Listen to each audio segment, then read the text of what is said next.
Hey Eurovision fans, it's time for another Eurovision news update where I review all of the hottest Eurovision news that's been going on for the last couple of months. Montenegro might be coming back to the contest, Netherlands and all the crazy drama that's going on with them. Plus I'll give you an update on the host city, where might we be going for Eurovision 2025, and lots more as well. So let's keep you.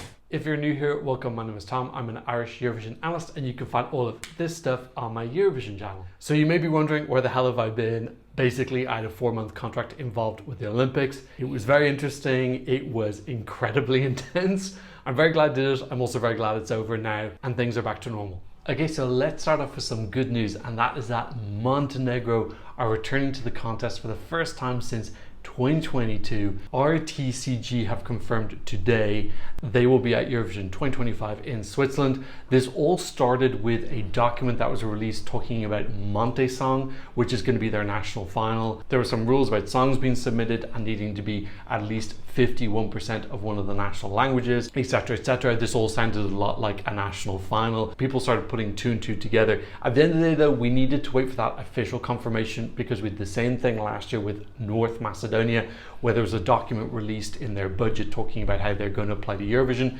but then the budget was rejected. So there was all this confirmation about North Macedonia returning to the contest last year. It didn't happen. So I'm glad that we have official confirmation from RTCG that they will be going to Switzerland. They're going to have this national final, but they've also reserved the right that if not enough of the songs reach a good rating, the songs are going to be scored by musical professionals and various other people, they may go to an internal selection. So we're not definitely getting a national final. It might come to an internal selection if, for example, there's only like 2 good songs. There's no point having a national final for that. Well, some countries would do a national final with that anyway, but one country who really do want them to return is Denmark, who, if you watched my semi-final 2 analysis video, I talked about how Denmark now have the longest non-qualification streak in the contest of active countries. But if Montenegro come back, they will steal back that slightly dubious crown, because they have a 5 non-qualification streak. The last time they qualified was with Nez in 2015. So Denmark definitely happy about Montenegro potentially returning. I'd like Montenegro to come back as well. Look, I don't feel like they found their flow, their special recipe for how they pick or get their songs, but they've had some great moments. I thought 2015 was really, really lovely with Nez. 2016 had some questionable lyrics, but it was a really cool vibe. I thought Vladana, the last Montenegrin entry in 2022, was also a really, really beautiful song. Very unlucky that it was in an absolutely stacked semi-final. So Montenegro definitely have something to offer. I would love them to just find their special little niche and start really, really pumping out and then have some success. Definitely when you're having success, it's easier to get public support and broadcaster support to continually be coming back. So I don't think it's a coincidence that Montenegro have that 5 non-qualification streak, and they've been recently kind of absent from the contest. Participation numbers are kind of low in recent years, so Montenegro coming back into the fold is definitely something that the EBU would want. Okay, so before we go into all of the news about Netherlands, this video is sponsored by FlexiSpot. They sent me this awesome E7 Pro standing desk. This is a premium adjustable desktop dream to fulfill your working from home fantasy. This is a super high quality desk. It was really easy to set up. Me and my dad did it in around 25 minutes. You just plug it in and it's ready to go. It was really kind of fun to set up as well if you like Lego and that type of thing. It's really sturdy. You can see here the Coke is not spilling at all. Beautiful tabletop as well. But the best thing about this is that the height is adjustable. As some of you might know, I am a physiotherapist, and I've seen so many people who suffer from problems from sitting in one position all day. This allows you to change your workspace height so that you can change your body position while still working. You can set up really high if you want to work while you're standing. If you want to have your Posh Spice Victoria Beckham moment, you can get a treadmill so that you can work while you're doing cardio. And this is something I would always say to patients: don't have to fit into your workspace, make your workspace fit you. So thank you so much to FlexiSpot for sponsoring the video. And if you think this desk looks pretty sexy and you'd like to check it out, I'll leave a link for you at the top of the description below. So let's move on to all the stuff that's currently happening with the Netherlands right now. First of all, Twan van der Nieuwhausen, who is the Dutch head of delegation, is no longer the Dutch head of delegation. He is stepping down moving on to another job. And at this point in time, there is no replacement. So this brings up the bigger issue of, are the Netherlands even going to go to Eurovision 2025? Do they even have a delegation? Is he stepping down because the job no longer exists? We don't have any confirmation about that yet. The Dutch broadcaster Avrotros has said that they are not going to go to Eurovision unless there are large cultural and structural changes. They said to RTL News that the chances of them going next year are small. Now, we do know that EBU have done some changes. Is that sufficient enough for Avrotros? I don't know. We're gonna have to wait and see. It's all a little bit secretive right now. They usually are one of the earliest to confirm. So the fact that there's still this silence implies, yeah, they said the chances are small. I'm going to be absolutely gutted if Netherlands aren't in Eurovision next year. They are one of my favorite countries in adult and junior Eurovision. It's just not going to be the same contest without them. So I really hope that Martin Osterdahl and the rest of the EBU team are doing everything they can to try and mend this relationship, because we really do not want to lose the Netherlands. So that's drama part one. Drama part two, we've heard that Anouk, who represented the Netherlands in 2013, wants to come back to the contest. She says she's written the perfect Eurovision song. She wants to come back. She had a huge drama earlier this year in February with a transphobic tweet, which came out of absolutely nowhere. I don't know why she just suddenly woke up and decided that she wanted to fight that day. Anyway, she's thrown her hat into the ring, but her manager said that he doesn't even know where to send the song to because there's no Eurovision committee. So this is just really desperate times right now for the Dutch delegation. Okay, more Dutch drama about Joost Klein. So the latest is that the case against him in Sweden has been dropped, which Joost says he was very relieved about. But then there's also this new disagreement between the EBU and Avrotros. Avrotros have always said that Joost was not meant to be filmed when he was coming off the stage, and they had agreement with the EBU about this. The EBU says that agreement doesn't exist, particularly in writing. So more drama now about the circumstances of what happened. Joost also saying that he wants several witnesses in Netherlands to give their statements as well. There's also more mixed messages from Joost as he updated his Instagram bio and username to Eurovision 2025.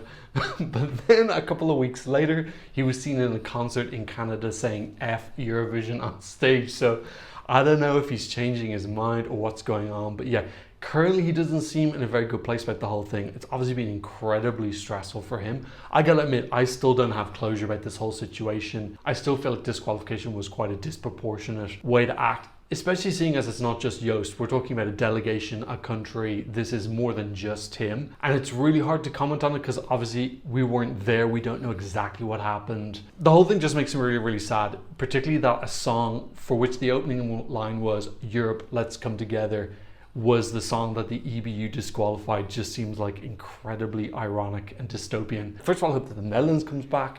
I would love Joost to come back as well. But this is going to come down to like conversations that are happening secretly in back rooms between the EBU, Avrotros, and then Avrotros potentially going off and speaking to Joost. How do you pronounce Avrotros? Am I saying it right? Okay, our next story, let's talk about Martin Osterdahl not being fired. So big news coming out a couple of weeks ago was that Martin Osterdahl still has his job. I have to admit, I was pretty surprised about this. Not only did I think that they might fire him, but I also felt that he might want to leave. If you actually watched the Eurovision final when he was getting super booed, he was really rattled. He kept saying the same words over and over again. You could see he was really bothered by the whole thing.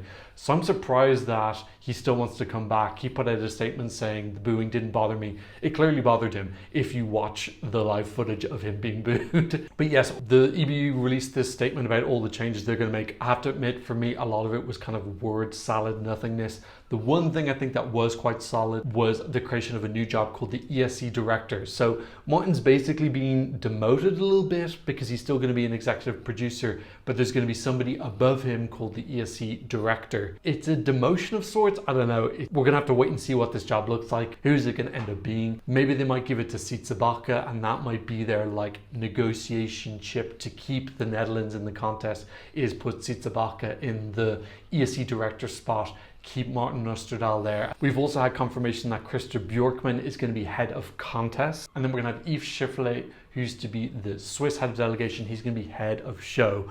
So lots and lots of different titles flying around. Is this restructuring going to appease the Dutch delegation or not? But yes, Martin Osterdahl lives on. Is he going to be able to have an epic comeback in Eurovision 2025? Okay, our next story is about participation costs for Ireland have been released. Eurovision, my Eurovision besties, have posted this on Twitter, a breakdown of how much RT paid to participate in Eurovision 2024. We can see it comes tantalizingly close to 390,000, €1 short. I wish someone had just bought a €1 drink. So it was just a flatter number, €389,999, around 62,000 on accommodation, €7,000 for flights, 15,000 for transportation. The EBU fee was €101,000, and Eurovision pointing out that this is the first time the participation fee has gone down in the last 3 years. So I'm really surprised about that, because one of the things I've always thought is that fewer countries participating meant that the fee went up. So maybe there were some subsidies coming in from other places, money coming from Malmo, or whether it's from sponsorships or something that drove down the cost, or maybe they just spent less money. They were a little bit more economical in how they organized it. But very interesting to see the participation fee going down, despite the fact we had 37 countries this year and 37 countries the year before as well, and even more before that. So Eurovision have also put out how much we paid in previous years, which is really, really useful. Thank you, Eurovision. You can see here it's roughly sitting around 350,000, so a little bit more expensive this year. I felt like it looked more expensive, like it cost €50,000 more, but it looked €500,000 more expensive. So I think definitely we got our money's worth from this spectacular show. And at the end of the day, if you're going to put on a show that's that amazing with props and really having a really high quality direction, looking great, dancing, choreography, amazing makeup and costumes, yeah, you're gonna have to probably spend a little bit more for that. Like if we look at 2019, Sarah McTiernan 22, when we spent €336,000, we only spent 50,000 more, and like, come on, we're not even going to compare 22 to Doomsday Blue. They're just not even in the same category, league, planet. A little bit more money spent, but you got to take into account inflation as well. Definitely worth it. Of course, some of the Irish tabloids are throwing their hands up in the air saying,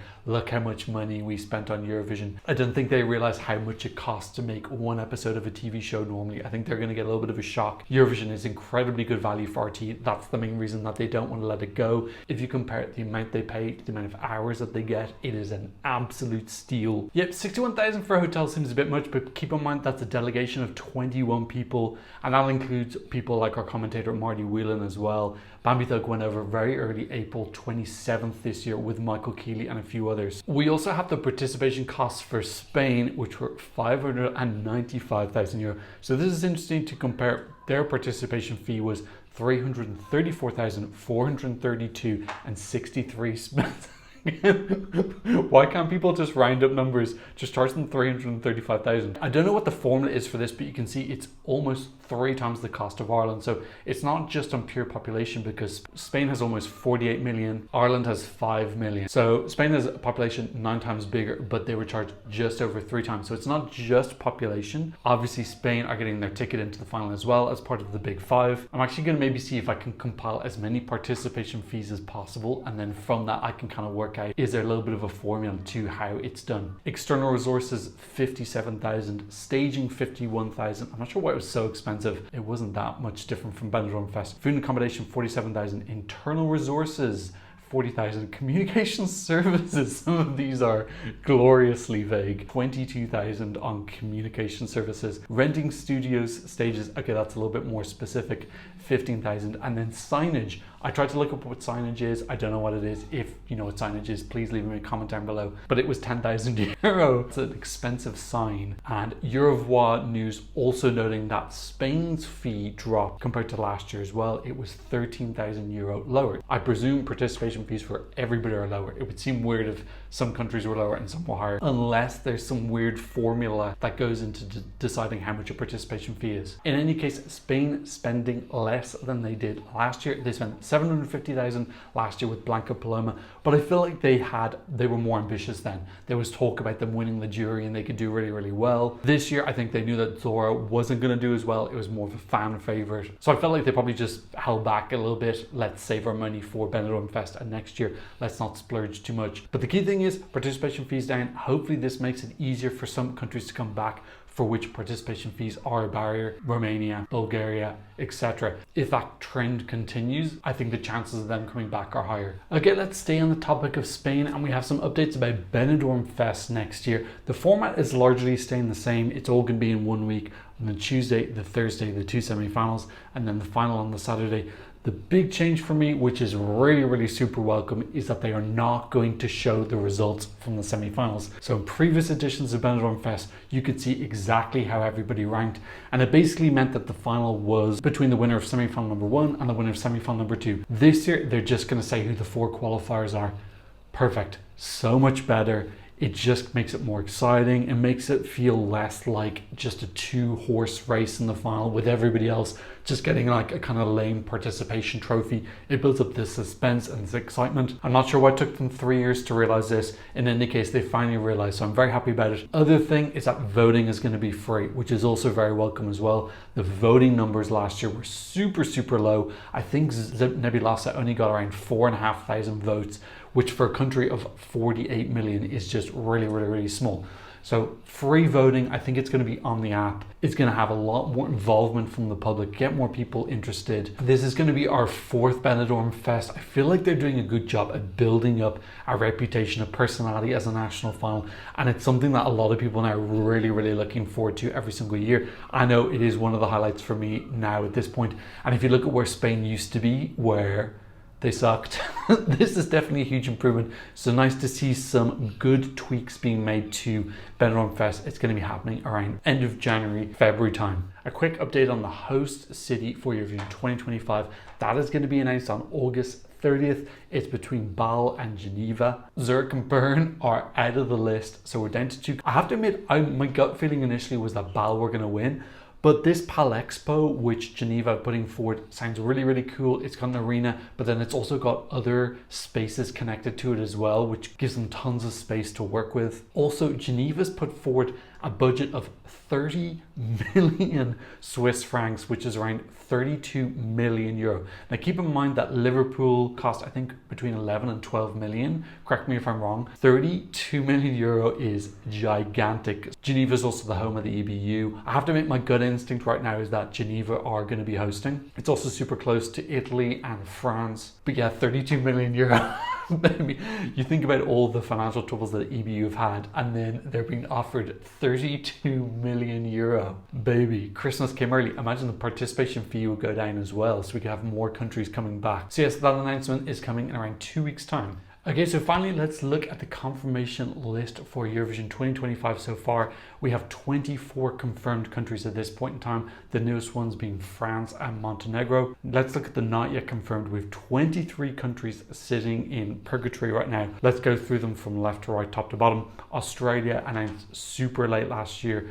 I wonder, is it going to be the same this year? My gut is that they're going to be one of the latest to confirm, if they do confirm. Armenia and Georgia always announce super late. They're always one of the last. I'm pretty sure they're going to be there. They just leave it to the last moment to confirm. Bulgaria still keeping their Twitter account going, having lots of conversations with Dolphin Dane. This is one of my mutuals on Twitter. I don't think they're coming back. My understanding is that they need someone to basically come in with a large chunk of money. Having said that, if participation fees go down, that does reduce one of the barriers. Czechia have announced that they've made a decision, but they're not revealing that decision until I think the end of August or sometime pretty soon. Estonia, I'm a bit surprised they haven't confirmed yet. I'm expecting them back. Greece, again, I'm expecting them. They do tend to announce quite late. Iceland, I wonder, is this to do with the participation of Israel? I think they usually announce a lot earlier. Ireland, I think, are going to be there. I think that's more just Michael Keeley wants to take a break after working his butt off in Malmö. Netherlands, as I spoke about earlier, really touch and go. I'm hoping that they're coming back, but if you ask me my gut instinct, it seems like they will probably take a gap year, unless the EBU does some sweetening with them, maybe bring in Sitzabaka, as I talked about earlier. Monaco have their new broadcaster, so they could come back. Again, I'm not really holding my breath for that one. Moldova, I'm expecting them. They just tend to announce a little bit later, as do Poland. I'm also expecting them.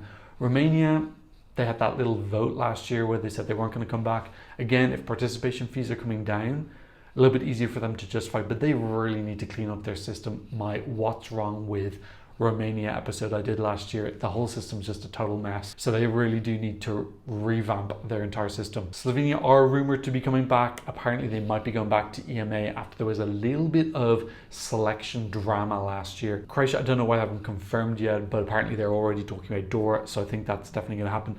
Turkey, I don't see it happening until Erdogan moves on to his next career. North Macedonia, again, they're still in Junior Vision. I think they just want to stay focused on Junior Vision because it's cheaper. Adult Eurovision is a little bit more expensive in its totality because there's also semi-finals as well, so you're there for a longer period of time. I'm not expecting them, but it would be a pleasant surprise. Ukraine, I'm absolutely expecting them. I think this is really, really important for them in their current situation. Hungary, same thing. Unless Orban takes an extended holiday, I think Hungary are out until the government changes. Belarus, this is interesting now because I've heard that Belarus's ban is different from Russia's ban and it expires this year. So I don't know if they are banned from Eurovision 2025 or if that ban needs to be extended. I'm not sure. My guess is the ban would be extended, but I think technically they are able to come back this year. Morocco, I just put it in, it's never going to happen, but they haven't officially said no yet. And also Liechtenstein aren't currently eligible,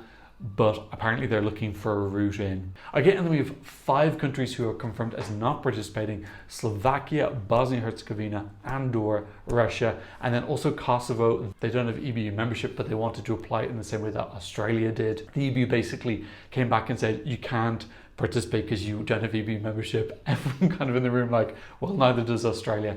Doesn't matter, there's different rules for different people. So Kosovo not participating this year. I guess that's all the delicious news that we've got for today. I will be back soon. I've got a couple of videos in the mix, and like I said, I am back to my full-time content creation. Thank you so much to FlexiSpot for sponsoring this video, and also to Paul for supporting the channel on Buy Me Coffee. If you want to support the channel, I'll leave links to you in the description down below. And of course, thank you to my patrons from all around the world, particularly in the off season. They really do keep me going. But of course, thank you so much just for being here and maybe leaving a like and maybe sharing the video. And I hope to see you on another Eurovision reaction video very soon. Goodbye. Blah, blah, blah, blah.